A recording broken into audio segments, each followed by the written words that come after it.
श्लोक नंबर 7 है। विपत्तारा प्रत्यरीशौ वदभेषस्तथैव च मारकाः जातके प्रोक्ताः कालविद्यर्मनीषिभिः। यहाँ कहने का अर्थ है कि विपरीत प्रत्ययी, जो विपरीत प्रत्यय में रहते हैं, जो उनके अनुकूल नहीं है, वधताराधीश ग्रहो, जो वधों के वधकारक ग्रह हैं, को भी मारक ग्रह समझना चाहिए। जो क्रूर ग्रह इत्यादि जो संज्ञा दी गई है वधता के अंतर्गत जो आते हैं, उनको भी मारक समझना चाहिए। आगे में क्या कह रहे हैं, लिख रहे हैं क्या आप लोग? हैंड राइज करिए। अगर कोई लिख रहा है तो आप लोग हैंड राइज करिए, नहीं लिख रहे हैं तो आगे बढ़िए। चलिए ठीक है, बहुत बढ़िया।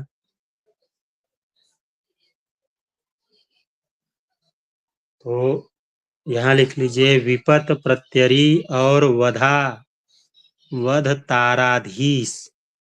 विपत प्रत्यरी और वध ताराधीश ग्रहों को भी मारक ग्रह समझना चाहिए।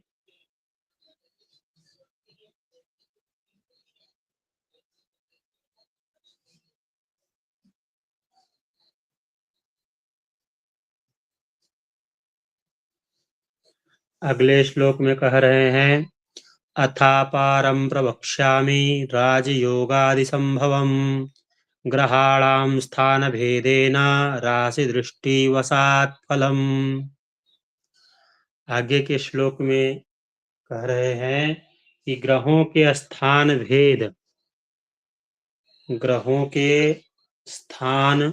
भेद और दृष्टि संबंध से,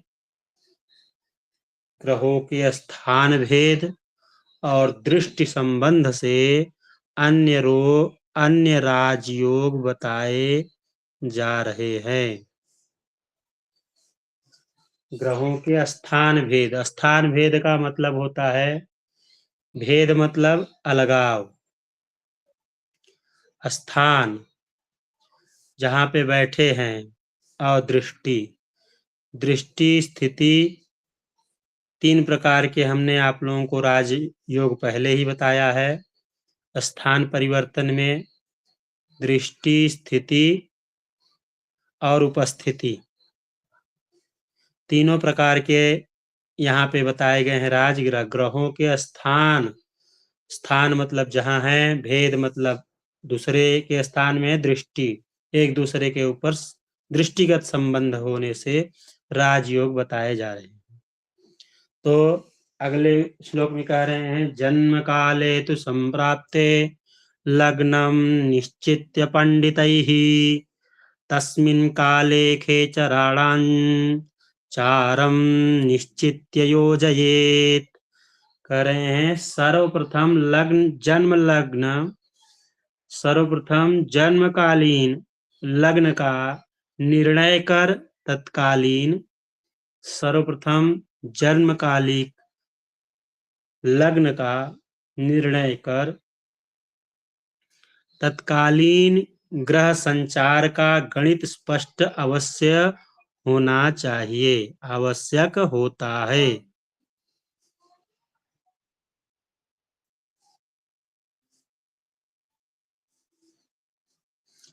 सर्वप्रथम जन्मकालीन लग्न का निर्णय, सर्वप्रथम जन्मकालिक लग्न का निर्णय।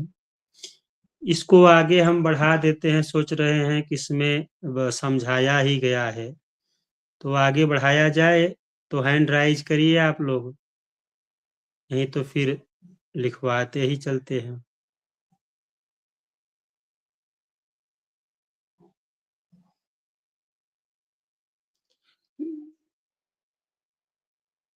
लिखवाना है तो हैंड राइज करिए, नहीं लिखवाना है, ऐसे बताते चले तो नहीं करिए। क्या करना है? लिखवाना है। चलिए ठीक है, बहुत बढ़िया। अब अगले अध्याय में ये कहाँ तक हुआ? सर्वप्रथम जन्मकालीन लग्न का निर्णय कर तत्कालीन ग्रह संचार का गणित स्पष्ट आवश्यक होता है। हो गया ये हो गया है तो हैंड राइज करिए। चलिए बहुत बढ़िया। पूर्वमायु परीक्षेत पश्चात लक्षणमेव च नोचत्तु लक्षणज्ञाने ह्यायासो व्यर्थ माप्नुयात्। कह रहे हैं कि जन्म कुंडली देखकर सर्वप्रथम आयु का विचार करना चाहिए। जन्म कुंडली देखकर सर्वप्रथम आयु का विचार करना चाहिए।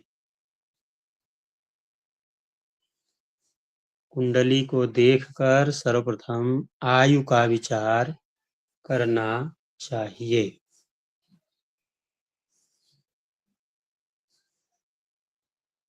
जब हो जाया करे तो हैंड राइज आप लोग कर दिया करिए जिससे और जल्दी लिखा जाए।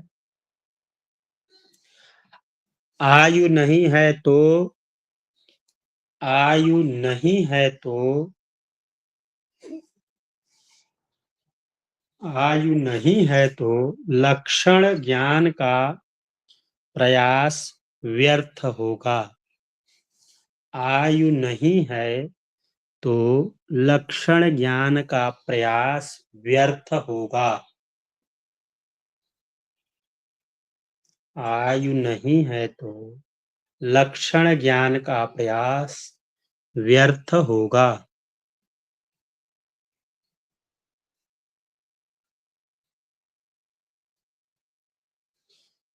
यदि आयु नहीं है तो जातक के यदि आयु नहीं है तो जातक के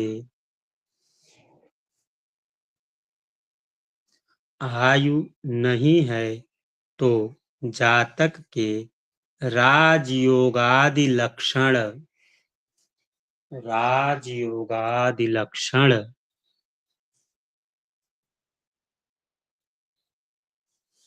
व्याख्यानों से क्या लाभ होगा? क्या लाभ होगा?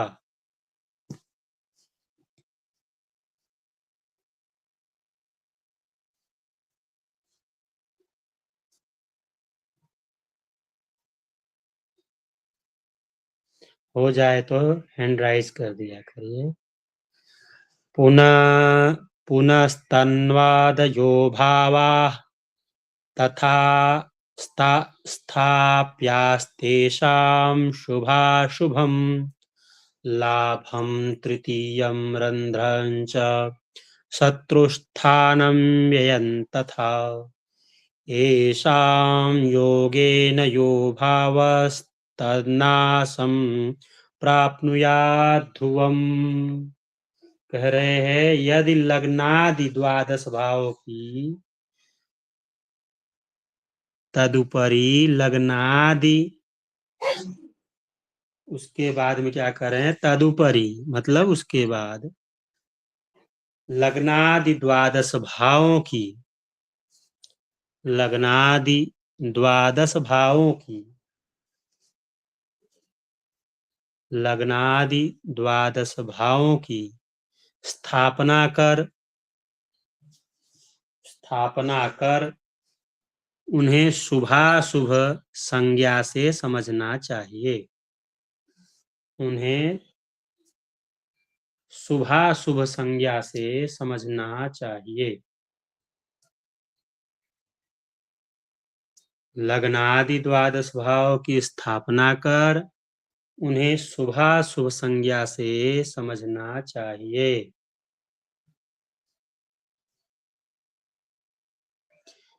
3, 6, 8, 11 और 12 भाव 3, 6, 8, 11 और 12 भाव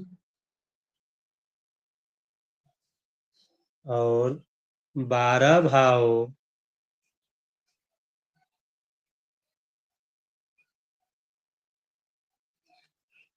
3, 6, 8, 11 और 12 भाव और इनसे संबंधित भाव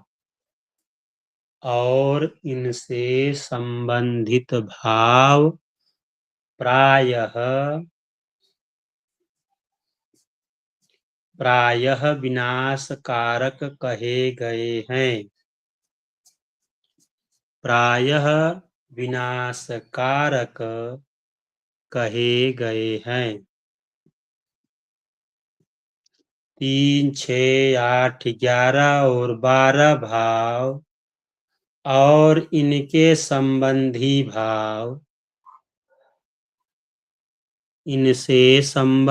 भाव प्रायः विनाशकारक कहे गए हैं।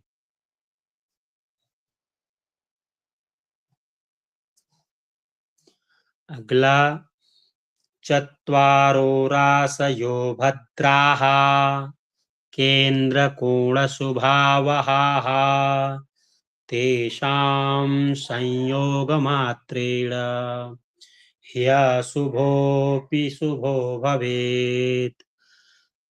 इसका अर्थ कह रहे हैं कि चारों राशयोः भद्राः, चारों केंद्र और कोण। चारों केंद्र कौन है? 1, 4, 7, 10 केंद्र, 1, 4, 7, 10 कोण 9 और 5। इस प्रकार 6 स्थानों में जो राशियां बैठी हैं, इस प्रकार 6 स्थानों में जो राशियां बैठी हैं,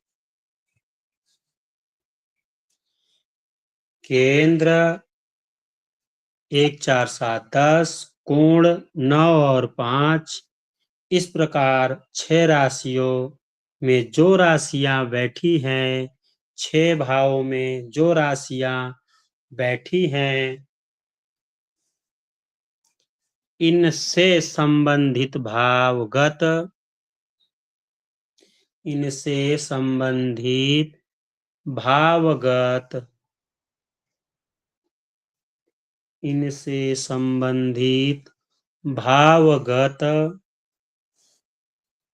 अशुभ राशियां भी शुभोदय कारक होती हैं। शुभोदय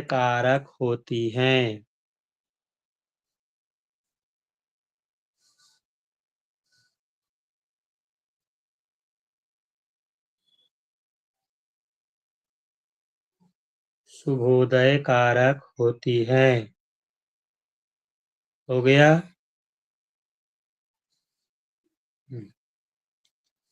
चलिए अगला लिखते हैं।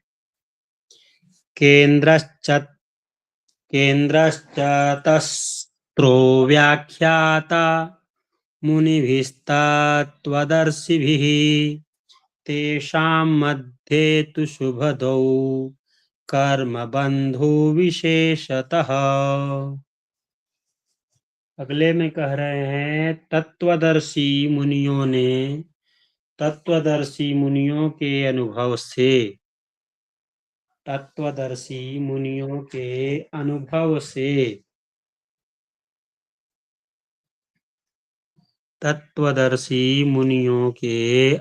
से 1, 4, 7, 10 केंद्र में 1, 4, 7, 10 केंद्र में 10 और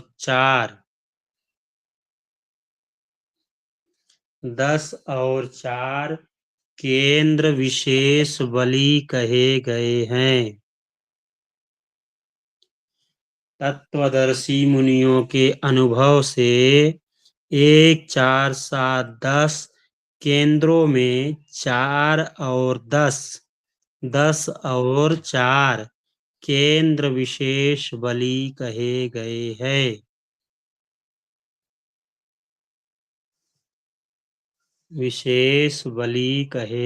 हैं। अगला, अथ योग विभागन्तु वश्मी पूर्वानुसारतः पश्यन्ति सप्तमं सर्वे शनि जीवकुजा पुनः विशेषतश्च त्रिदश त्रिकोण चतुरष्टमान। अब क्या कह रहे हैं? योग विभागन पश्चिमी पूर्वान। वो पहले के जो श्लोक हैं, जो पहले बताया गया है कि पश्यन्ति सप्तमम सर्वे, ये पुराना श्लोक है, पीछे का श्लोक है, इसको फिर से दोहराया गया है कि सभी ग्रह पश्यन्ति मतलब देखते हैं, पश्यन्ति सप्तमम सर्वे शनि जीव कुजा पुनः। शनि मतलब शनि, जीव मतलब गुरु, कुज मतलब मंगल, विशेषतश्च, विशेषतश्च सभी ग्रह अपने से सप्तमें भाव को देखते हैं, लेकिन शनि गुरु और मंगल विशेष करके देखते हैं। कैसे? शनि त्रिदश, शनि 3 और 10 को भी देखते हैं। गुरु त्रिकोणश्च, त्रिकोण 5 और 9 भाव को दृष्टिपात करते हैं। मंगल चतुरष्टमान, मंगल 4 और 8 भाव को देखते हैं। पश्यन्ति सप्तमं सर्वे शनि जीव कुजा पुनः विशेषतश्च त्रिदश त्रिकोण चतुरष्टमान। सभी ग्रह अपने से 7वें भाव को पूर्ण दृष्टि से देखते हैं, विशेष करके शनि गुरु और मंगल शनि 3 और 10 को भी देखते हैं, गुरु 5 और 9 भाव को भी पूर्ण दृष्टि से देखते हैं, मंगल 4 और 8 भाव को भी पूर्ण दृष्टि से देखते हैं।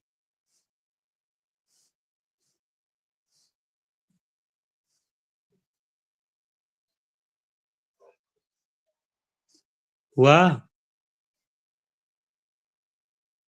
चलिए अगले श्लोक में क्या कह रहे हैं? लक्ष्मी स्थानम त्रिकोणः स्याद्विष्णुस्थानं तु केन्द्रकं तेषां संयोगमात्रेण चक्रवर्ती नरो भुवै भवेत्। क्या कह रहे हैं कि 5 और 9 स्थान को क्या कहते हैं? लक्ष्मी की संज्ञा कही गई है। 5 और 9 भाव को लक्ष्मी की संज्ञा कही गई है, लक्ष्मी स्थान कहते हैं। और 1 4 7 10 स्थान का नाम केंद्र है, अर्थात विष्णु से संबोधित करते हैं। 5 9 स्थानों का नाम लक्ष्मी स्थान के नाम से संबोधित करते हैं, और 1 4 7 10 स्थानों का नाम केंद्र है, जिसे विष्णु के नाम से संबोधित करते हैं।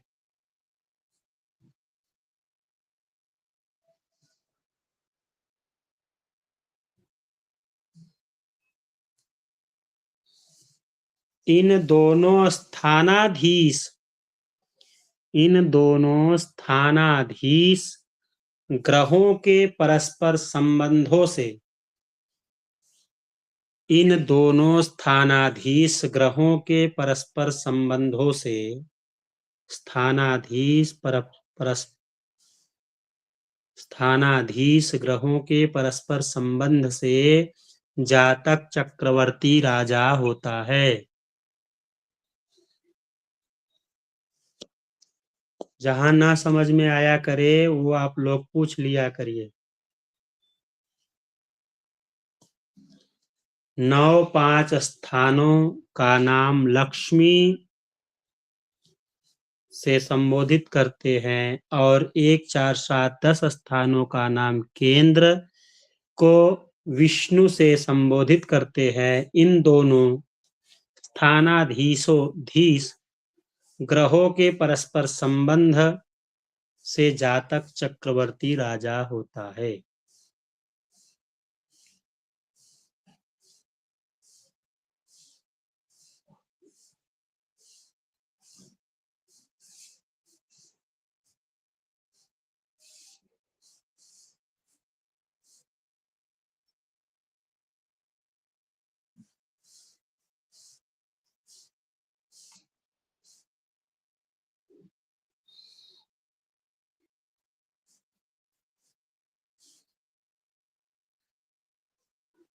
हो गया। अगला कह रहे हैं तपः स्थानधिपो मंत्रे मंत्रनाथेऽथवा गुरौ उभावन्योन्यव सदृष्टौ जातश्चेद्बहुराज्यमाक। अर्थात बहुत बढ़िया चीज बताए हैं इसमें। देखिए आप लोग लिखिए, नवमेश पंचम में अथवा नवमेश पंचम में अथवा नवमेश बृहस्पति हो, नवमेश पंचम में अथवा नवमेश बृहस्पति हो, नवमेश पंचम में अथवा नवमेश बृहस्पति हो, अथवा नवमेश और गुरु का परस्पर संबंध हो तो, अथवा नवमेश और गुरु का परस्पर संबंध हो तो, जातक अनेक राज्यों का राजभोग करता है।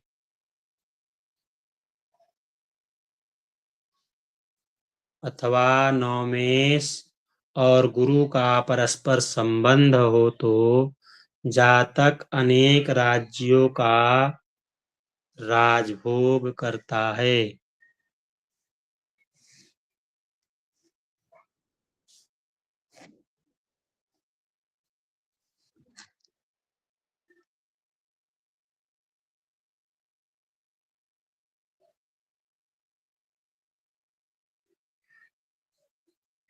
चलिए अगला लिखते हैं, यत्र कुत्रापि संयुक्तो, यत्र कुत्रापि संयुक्तौ तौ चापि समसप्तमौ राजवंशोद्भवो बालो राजा भवति निश्चितम्।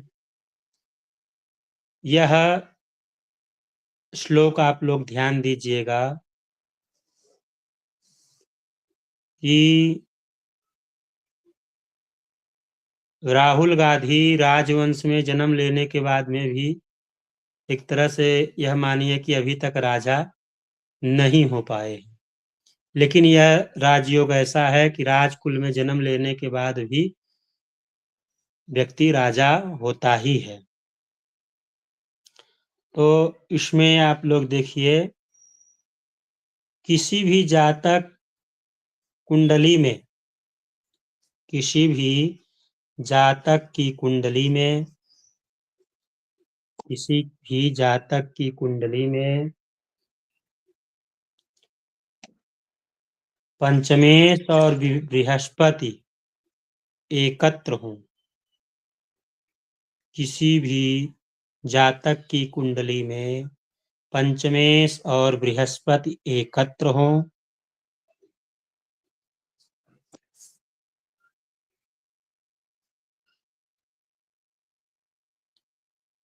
पंचमेश और बृहस्पति एकत्र हों या परस्पर समसप्तम हों, या परस्पर समसप्तम हों।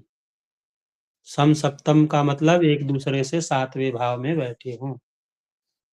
समसप्तम हों तो राजवंशोत्पन्न बालक ही राजा होता है।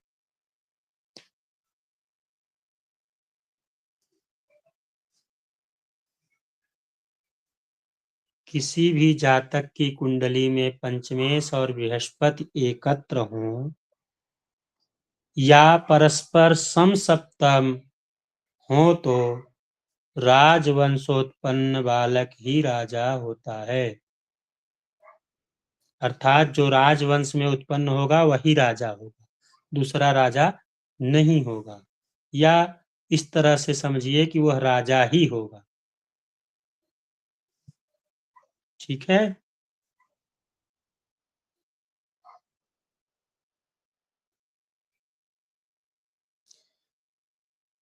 यहाँ पे रोकें सुनील जी, रिकॉर्डिंग बंद करिए।